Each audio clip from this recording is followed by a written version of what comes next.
Welcome to STV. నా పేరు శ్రావ్య. బులెటిన్లో అప్డేట్స్ చూద్దాం. ప్రముఖ సినీ నటుడు పృథ్వీరాజ్ కుటుంబ సభ్యులతో కలిసి నెల్లూరు నగరంలోని మైపాడు రోడ్డు నవలాకుల గార్డెన్స్లో శ్రీ వరాహ క్షేత్రంలో కొలువైన శ్రీదేవి భూదేవి సమేత ప్రసన్న వెంకటేశ్వర స్వామి ఆలయానికి విచ్చేశారు. చైర్మన్ చక్రం వెంకట రవికుమార్ వారికి సాదరంగా ఆలయ మర్యాదలతో స్వాగతం పలికారు. శ్రీవారికి పూజా కైంకర్యం, స్వామివారికి ప్రత్యేక పూజలు నిర్వహించారు. ఆలయ ప్రధాన అర్చకులు దాశరథి ఆధ్వర్యంలో వేదాశీర్వచనం, ప్రసాదం అందజేశారు. తిరుమల సంప్రదాయాలతో పూజలు నిర్వహించి భక్తులను ఆకట్టుకుంటున్న స్వామివారికి తాను మొక్కుకున్నానని, త్వరలో వచ్చి కళ్యాణం జరిపిస్తానని పృథ్వీరాజ్ తెలిపారు.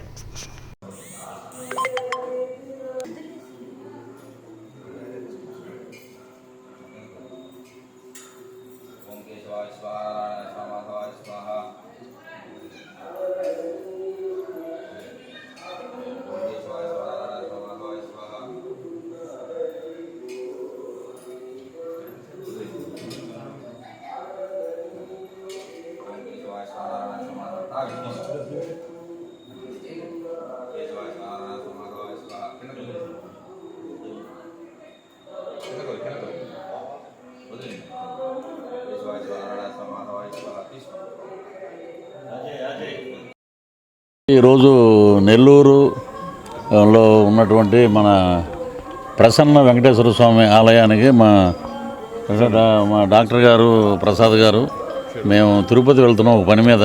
2 రోజుల నుంచి టూర్లోనే ఉన్నాం. ఆయన మన దగ్గరుండి స్వామివారిని తీసుకొచ్చి మా రవి గారిని పరిచయం చేశారు. కానీ చాలా అద్భుతమైన వ్యక్తి.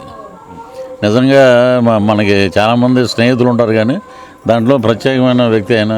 భక్తిభావం ఎక్కువ, పలకరింపు కానీ భక్తి కానీ చాలా ఎక్కువ. ఈ కాలనీలో ఈ గుడి అనేది ప్రసన్న వెంకటేశ్వర స్వామి గుడి తిరుమలకు తగ్గట్టు ఉంది.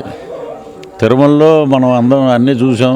అటుపక్క బేడి ఆంజనేయ స్వామి కానీ, చుట్టూరు 7 మన సప్తగిరులు ఉన్నాయి. లోపల రాగానే గరుడాల వరకు ఎదురుగుండా వెంకటేశ్వర స్వామి. సో అద్భుతంగా ఉంది. మేము కూడా ఒక కోరిక వేడుకున్నాం స్వామిని వచ్చి. చాలా ప్రశాంతంగా ఉంది. ఇంకొకటి ఏంటంటే, మేము తిరుపతిలో ఉన్నప్పుడు అక్కడ ఉన్న పూజారే ఇక్కడ ఉంటాం. నిజంగా గొప్ప అదృష్టం ఈ టెంపుల్కి.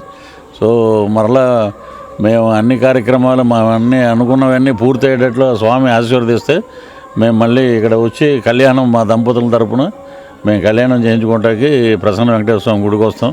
సో అన్ని విధాలా చాలా అద్భుతంగా ఉంది. ఈ చుట్టుపక్కల ఉన్న వాళ్ళందరికీ, ఇక్కడ కాదు చుట్టుపక్కల ఉన్న వాళ్ళందరూ కూడా స్వామివారి ఆశీస్సులు అద్భుతంగా ఉంటాయి. చూడండి, మీకు తిరుమలలో వినపడినట్టే ఆ చాంటింగ్ అది గోవింద గోవింద అని. అన్ని కార్యక్రమాలు అన్నీ జయమవుతాయి. అది నిండు మనసుతోటి స్వామివారి ఆశీస్సులు ఉంటాయి.